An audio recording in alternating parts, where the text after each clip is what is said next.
ikaw ay may dalang tanong na wala sa iyong paligid ang makasagot. Nakaramdam ka ng bigat sa dibdib na hindi nagmumula sa iyong pagkakamali ni sa isang pagkukulang sa paghuhusga, kundi mula sa isang katahimikan na nagtagal ng sobra. Huminto ka ngayon. Ang malapit ko nang ihayag ay hindi para sa lahat ng nakikinig, ngunit ito ay tiyak para sa iyo. May nangyari sa iyong buhay nitong mga nakaraang araw, isang bagay na halos hindi mo maipaliwanag, ngunit nag-iwan sa iyong espiritu sa isang estado ng pagiging alerto. Ang linggong ito ay hindi isang ordinaryong linggo. Minamarkahan nito ang hangganan sa pagitan ng iyong tiniis at ng malapit mo nang matanggap. Ito ang sandali kung kailan ang tahimik na paghihintay ay darating sa wakas nito, dahil ang iyong lihim na hinahangad ay sa wakas ay naaprubahan na sa kaitaasan.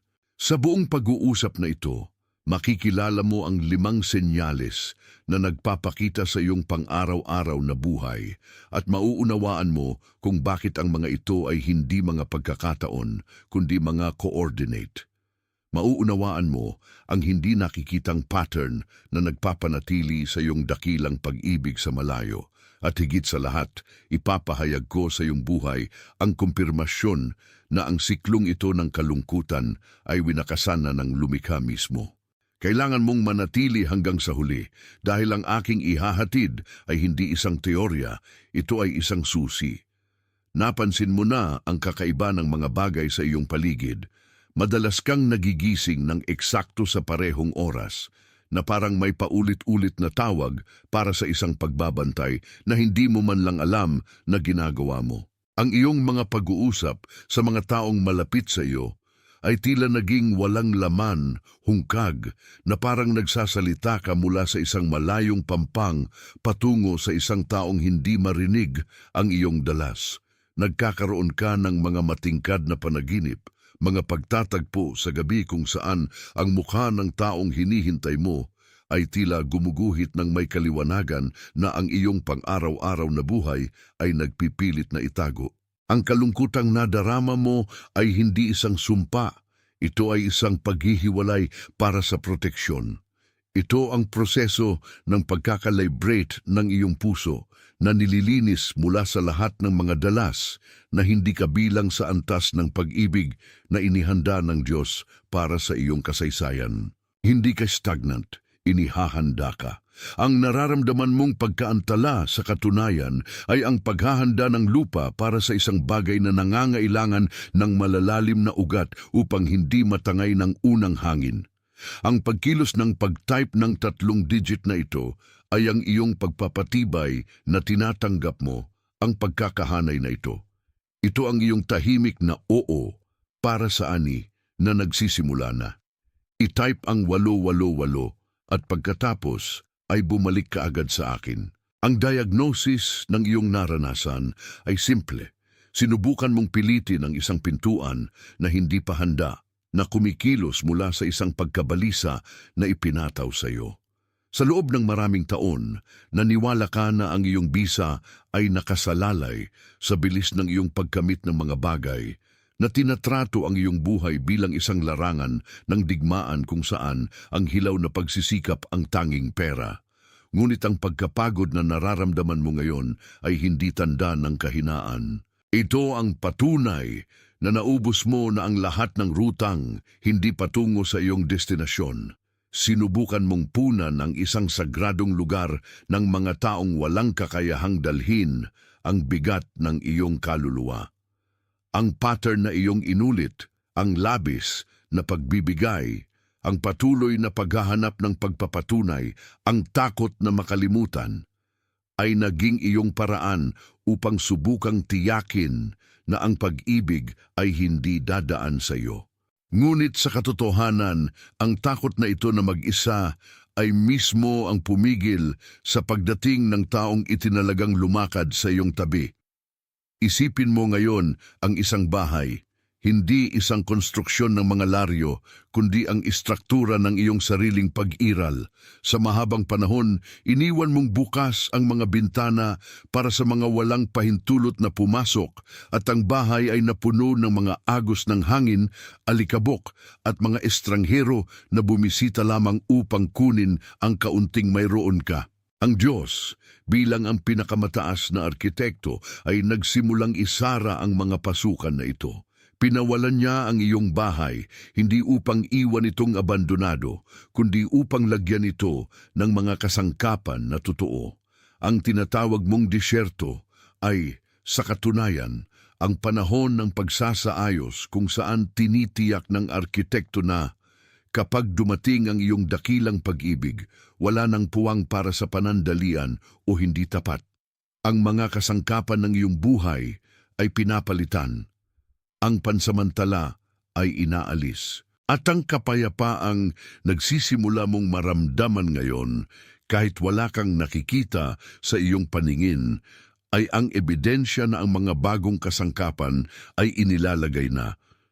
Hayaan mong patatagin ng deklarasyong ito ang iyong posisyon.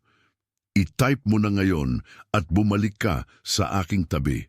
Kung ang paghahayag na ito ay humawak sa katotohanan ng iyong itinatago sa katahimikan, hayaan mong ang iyong pag-like ay maging iyong amen na walang salita. Hindi bilang isang tagabilang ng numero, kundi bilang isang kilos ng espiritual na pagsang-ayon sa kung ano ang pinangalanan dito.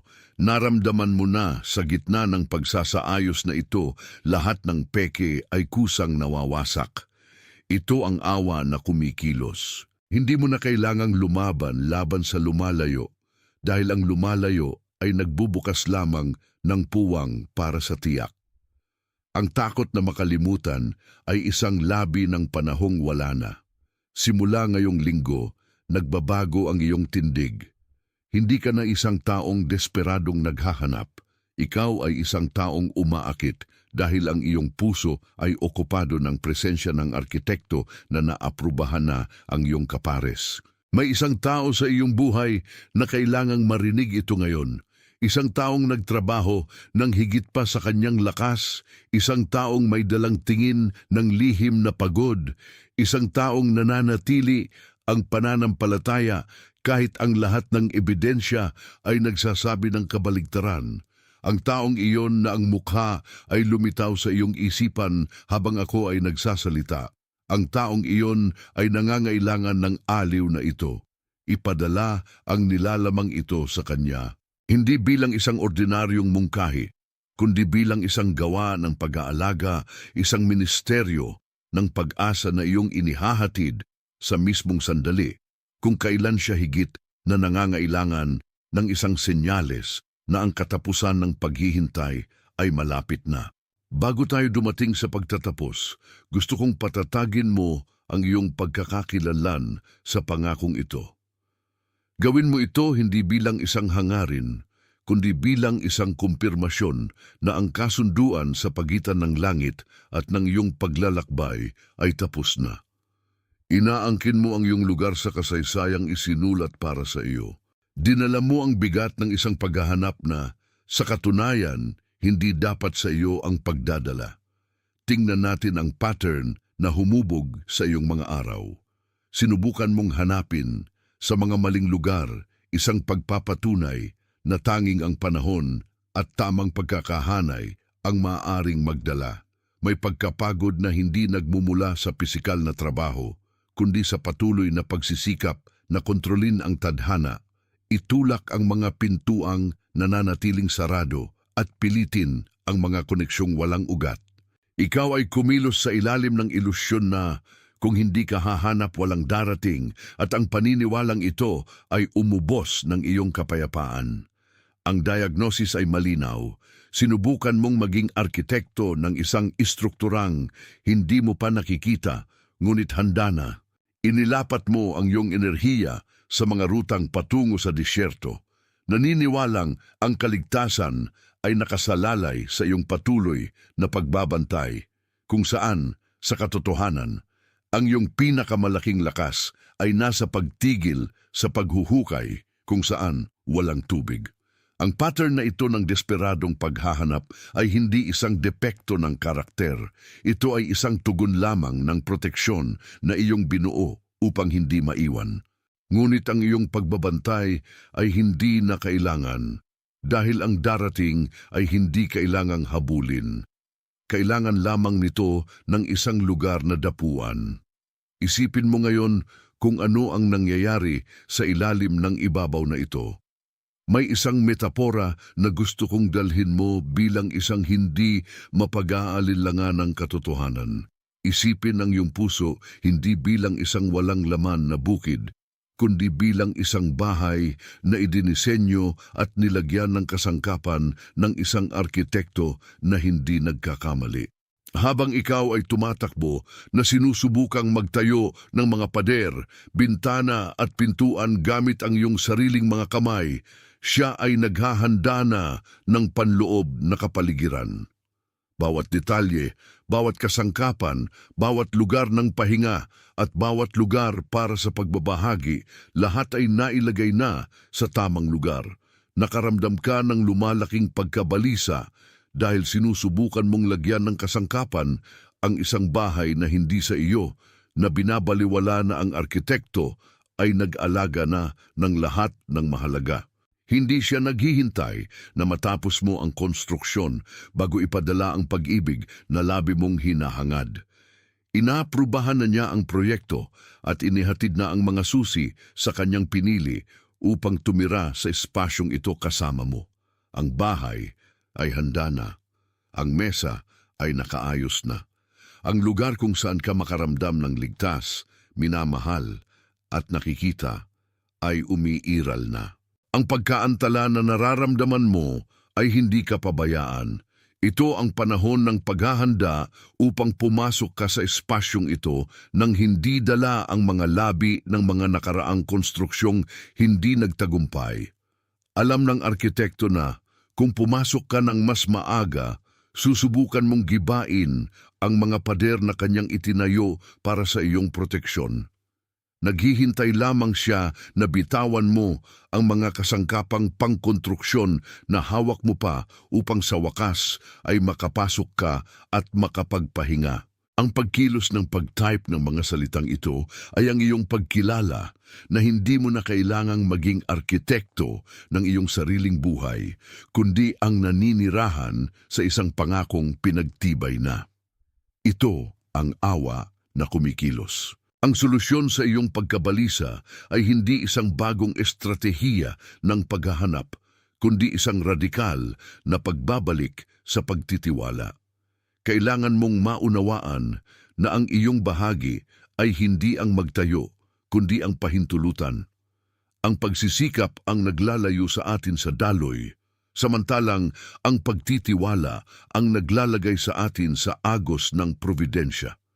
Bitawan mo ang takot na kung titigil ka, ang buhay ay dadaan sa iyo nang hindi ka nakikita. Alam ng arkitekto ang address ng bahay na siya mismo ang naghanda para sa iyo. Hindi siya magkakamali ng daan at hindi niya makakalimutan ang binalak bago ka pa isinilang. Kapag binitawan mo ang kontrol, pinalalaya mo ang tensyong pumipigil sa pagkilala. Ang pagkapagod na nararamdaman mo ay ang senyales na nagdala ka ng mga bigat na hindi itinalaga sa iyong mga balikat. Hayaan mong ang takot na makalimutan ay maglaho tulad ng ambon sa pagsikat ng araw, sapagkat ang naghahanda ng piging ay hindi nakakalimot na anyayahan ang may-ari ng bahay. Hindi mo na kailangang patunayan ang iyong halaga upang maging karapat-dapat sa isang dakilang pag-ibig, dahil tiniyak na ng arkitekto na ang kapaligiran para sa pagtatagpong ito ay maging perpekto hanggat maaari. Ang tanging tungkulin mo ngayon ay magtiwala sa proyekto at panatilihing naka-unlock ang mga pintuan para sa taong darating nang hindi na kailangang suriin bawat minuto kung siya ay paparating na. Siya ay darating. At ang pagtatagpo ay magiging napakanatural na mauunawaan mo sa wakas na lahat ng iyong pinagdaanan ay proseso lamang ng paglalagay ng kasangkapan sa iyong loob upang pagdating ng pag-ibig, ikaw ay ganap na tinitirhan ng kapayapaan at hindi ng pangangailangan. May isang tao sa iyong buhay na kailangang marinig ang eksaktong pagkilalang ito ngayon. Isipin mo ang taong iyong kilala na lumakad ng tahimik, nag-iipon ng pagkapagod nang hindi nagrereklamo, isang taong nagtatrabaho ng higit sa lahat sa paligid at, gayon paman, nakikitang nananatiling sarado ang mga pintuan. Isipin mo ang isang taong nananatiling buo ang pananampalataya kahit ang mga ebidensya ay nagpipilit na magsabi ng kabaligtaran. Isang taong may dalang tingin ng paghihintay, isang katahimikan na walang ibang makaintindi o maunawaan. Ang mukha ng taong ito ay lumitaw lamang sa iyong isipan habang ako ay nagsasalita, hindi ito nagkataon. Ipadala ang mensaheng ito sa kanya ngayon. Hindi bilang isang mungkahi, ni bilang isang kaswal na payo, kundi bilang isang paghahatid, isang bahagi ng misyong ipinagkatiwala sa iyo. Ang parehong kaliwanagang naibigay sa iyo ngayon ay kailangang makarating sa Kanya dahil siya rin ay bahagi ng siklong ito ng pagbabagong buhay na nagsisimula ngayong linggo. Bago natin wakasan ang sandaling ito, bago ka bumalik sa iyong mga gawain, kailangan kong patatagin mo ang isang huling pangako sa iyong sarili. Huwag itong gawin bilang isang kahilingan ni bilang isang malayong pag-asa. I-type ito bilang isang kumpirmasyon kung sino ka at kung saan ka nakaposisyon ngayon.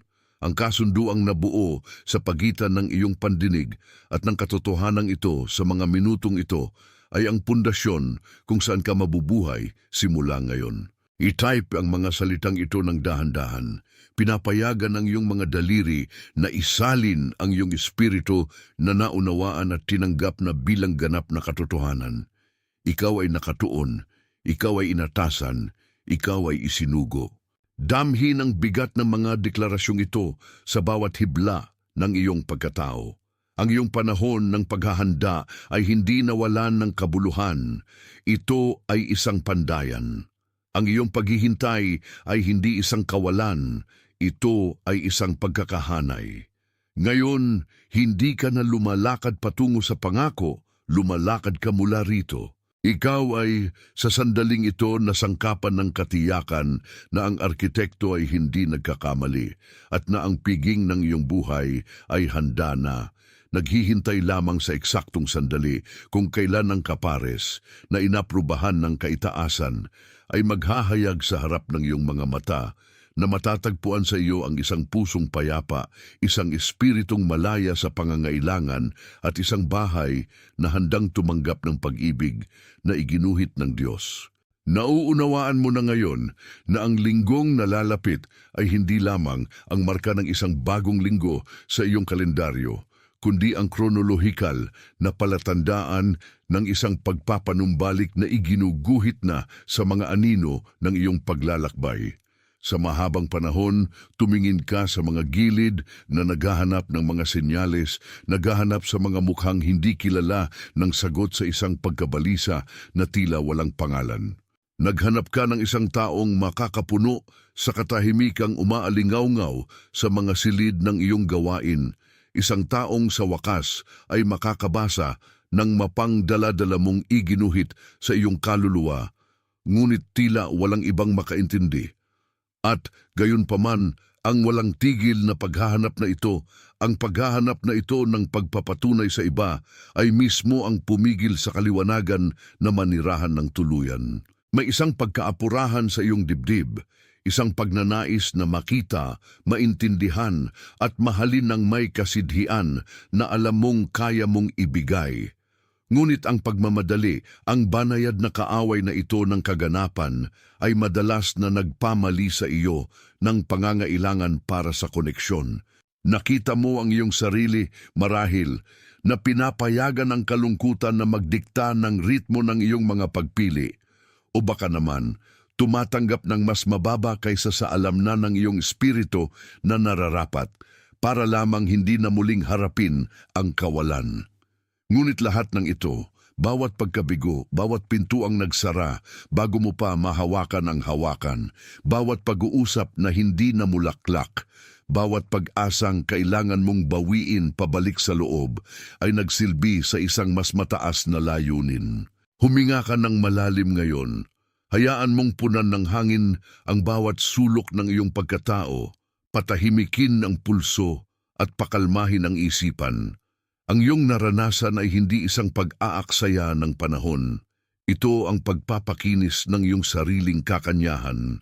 Kung titingin ka sa likod at kinikilala na may mga sandali na ang pagkapagod ay nalampasan ng pag-asa, kung nararamdaman mo na ang iyong pagkasensitibo ay binigyang kahulugan ng iba bilang isang kahinaan, alamin na ang parehong pagkasensitibo ay ang iyong pinakadalisay na punto ng pakikipag-ugnayan sa banal. May isang pagkakahanay na nangyayari ngayon mismo. Ang mga piraso ng palaisipan na sinubukan mong buuin ng puwersahan sa loob ng maraming taon ay nagsisimula ng magkabit ng mag-isa, na ginagalaw ng isang katalinuhan na hindi nakasalalay sa iyong pagsisikap, kundi sa iyong pagtitiwala. Upang ang kaliwanagang ito ay tuluyang manirahan, kailangang kilalanin ang pattern na pumigil sa iyo. Gumugol ka ng napakaraming oras na sinusubukang hawakan ng renda ng iyong tadhana. Sinusubukang ayusin ang mga pagtatagpo, mga petsa, mga paglapit, na nakalimutan mo ang isang pangunahing katotohanan. Ang tunay na pag-ibig ay hindi isang bagay na hinahabol. Ito ay isang bagay na natatagpuan kapag tumigil ka sa pagtakbo at nagpasya, sa wakas, na tumira sa iyong sariling lugar. Ang Diyos, ang arkitekto ng gawaing ito, ay naghanda na ng bahay. Inilagay niya ang mga kasangkapan sa bawat silid na may mga birtud na kailangan mong paunlarin, pininturahan ang mga pader ng pasensya na kailangan mong matutunan, at binuksan ang mga bintana upang makita mo ang mundo hindi na bilang isang larangan ng digmaan, kundi bilang isang hardin ng mga ani. Isipin mo ang bahay na ito. Hindi ito isang konstruksyon ng mga laryo at semento, kundi isang sagradong espasyo sa loob mo. Sa mahabang panahon, ang bahay na ito ay ginagawa. Nagkaroon ng ingay, nagkaroon ng alikabok, nagkaroon ng mga sandali na naramdaman mong walang matatapos doon, na ang proyekto ay napakalaki para sa kaunting oras na mayroon ka. Ngunit tingnan mo ngayon, ang mga kasangkapan ay nasa lugar na. Ang kapaligiran ay naiilawan ng isang malambot na liwanag na nagmumula sa loob, isang liwanag na iyong pinakain sa bawat isa sa iyong mga panalangin, sa bawat luha na iyong pinaagos sa katahimikan ng walang nakatingin. Ang lupa ay pantay na. Ang pinto ay naka-unlock. Hindi lamang itinayo ng arkitekto, binasbasan niya ang bawat sentimetro ng iyong panloob na tirahan. Tinitiyak na pagdating ng tamang tao, makikita niya sa iyo hindi isang taong desperadong punan ang isang puwang, kundi isang taong umaapaw sa isang kaganapang imposibleng baliwalain. Hindi ito tungkol sa pagiging handa para sa isang gawain. Ito ay tungkol sa pagiging handa na tanggapin ang naaprubahan na para sa iyong buhay. Ang pagkilos ng pag-type ng 3 salitang ito ay ang iyong selyo ng pagtanggap. Ito ang sandali kung kailan aaminin mo na ang paghihintay ay tapos na at na mula ngayon, titira ka sa espasyong nakalaan para sa iyo. I-type, damhin ang katotohanan ito na manirahan sa iyong dibdib at pagkatapos bumalik sa ating pag-uusap. Mapapansin mo na ang kahandaang ito ay nagbabago ng lahat. Binabago nito ang paraan ng iyong paglakad, ang paraan ng iyong pagsasalita, ang paraan ng iyong pagtingin sa sinumang tumatawid sa iyong landas. Kapag ikaw ay payapa sa iyong sariling loob, titigil ka sa pagpapalabas ng senyales ng pangangailangan at magsisimulang magpalabas ng senyales ng presensya. At itong presensya, itong aura ng isang taong alam kung sino siya at kung ano ang nararapat sa kanya, ang umaakit sa pag-ibig na, mula pa sa simula, ay inaprubahan ng kaitaasan. Hindi mo na kailangang magtago, ni kailangan mong ibenta ang iyong sarili para sa mga mumo. Ikaw ay sa sandaling ito, isang magnetic field ng layunin. Alam mo, madalas nating pakiramdam ang ating sarili tulad ng isang bangkang nagpipilit na maglayag laban sa agos, sinusunog ang lahat ng enerhiya para lamang hindi umatras. Ngunit ang buhay, kapag nabuhay sa pagtitiwala, ay gumagana tulad ng isang ilog. Ang ilog ay hindi nagsisikap na makarating sa dagat, pinapayagan lamang nito ang grabidad na gabayan ito. Ang iyong kasalukuyang pagsisikap, ang iyong patuloy na paghahanap na kontrolin ang bukas, ang siyang nagpapanatili sa iyo na malayo sa tahimik na tubig. Bitawan, hayaan mong ang agos ng probidensya ang pumalit. Ang pag-ibig na darating ngayong linggo ay hindi isang manghihimasok, ito ay isang pagkilala. Para bang sa pagtatagpo ninyo, mapapansin ninyo na matagal na kayong magkakilala, marahil bago pa kayo magkita ng pisikal. At kung ang napag-usapan natin ngayon ay may katuturan, kung hinawakan nito ang isang bahagi mo na tila natutulog, pahintulutan mong ang iyong pag-like ay maging iyong amen na walang salita. Isang hindi nakikitang selyo na nagsasabing kinikilala mo ang pinangalanan dito bilang iyong katotohanan. Naramdaman mo na ito, hindi ba? Tulad ng isang taong may dalang kayamanan sa kanyang bulsa, ngunit natatakot na buksan ang kanyang kamay upang ipakita. Pinrotektahan mo ang iyong puso ng isang baluti na, sa isang pagkakataon, ay nagsilbi upang protektahan ka, ngunit ngayon ay nagsisilbi lamang na ihiwalay ka. Ang linggong nalalapit ay ang araw kung kailan ang baluting ito ay magiging hindi na kailangan. Ang pag-ibig na inaprubahan ng Diyos para sa iyo ay isang pag-ibig na hindi nangangailangan na lumaban ka. Ito ay isang pag-ibig na nag-aanyaya sa iyo na magpahinga. Ito ang pandagdag ng iyong kapayapaan, hindi ang kaguluhan ng iyong gawain. Unawain mo na sa pagbubukas mo, hindi mo inilalantad ang iyong sarili sa panganib, inilalantad mo ang iyong sarili sa liwanag.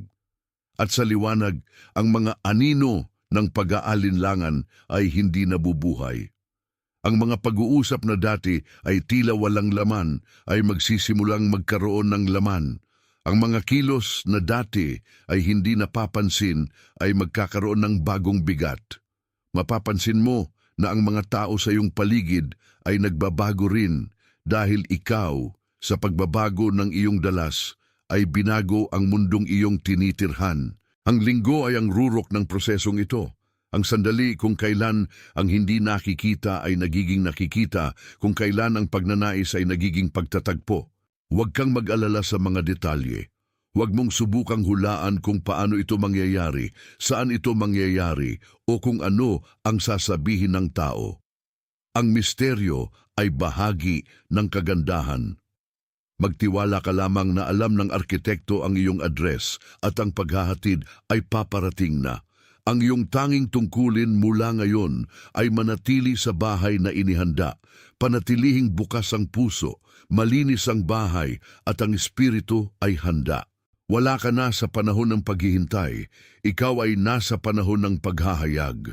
May isang tao sa iyong buhay na kailangang marinig ang mga salitang ito sa mismong sandaling ito. Isang tao na naglakbay sa isang landas ng matuwid, ngunit sa pagtatapos ng araw, nararamdaman ang bigat ng katahimikan ng isang bahay na walang laman. Isang taong kilala mo na ang mukha ay biglang pumasok sa iyong isipan habang ako ay nagsasalita. Maaring ito ay isang kaibigan na nagtatrabaho ng walang pagod.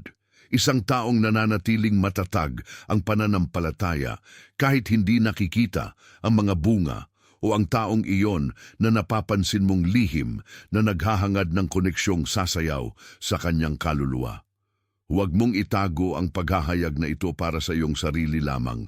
Ipadala ang mensaheng ito sa taong iyon, hindi bilang payo, kundi bilang isang pag-aalay. Marahil ikaw ang daluyan kung saan darating ang pag-asa sa kanyang puso ngayong linggo.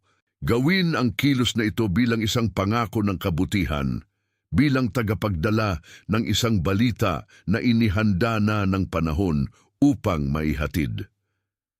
Bago matapos ang siklong ito at bago ka bumalik sa ritmo ng iyong pang-araw-araw na buhay, huminga ng malalim. Huminga ng malalim at damhin ang tatag ng mga bagay na naibahagi rito. Hindi ito isang panandaliang hangarin. Ito ay isang katotohanang nagsimula ng kumilos sa larangan ng hindi nakikita. Nais kong patunayan mo ang iyong posisyon sa panahong ito. I-type sa espasyo sa ibaba ang mga salitang, "Ako ang pinili." Huwag itong isulat na parang humihingi ng pabor o parang natatakot sa pag-aalinlangan. Isulat ito na parang pumipirma ng isang tiyak na dokumento, tulad ng isang taong kumikilala sa kontratang tinatakan sa pagitan ng banal na layunin at ng iyong personal na landas. Ang enerhiya ng isang taong tumatanggap sa kanyang lugar ay hindi mapagkakamalian. Hayaan mong ang iyong mga daliri ay magpahayag ng katiyakan na yakap na ng iyong espiritu. Ikaw ay nakatuon, ikaw ay inatasan, ikaw ay isinugo. Ang lupa ng iyong buhay ay handa na para sa darating. Ang mga pintong kailangang buksan ay sumuko na at ang mga ugnayang kailangang mabuo ay nasa proseso na ng pagpapakita. Mula ngayon, lumakad ng may gaan ng isang taong nakaalam na ang pag-ibig ay hindi isang bagay na hinahabol, kundi isang bagay na tinatanggap dahil ikaw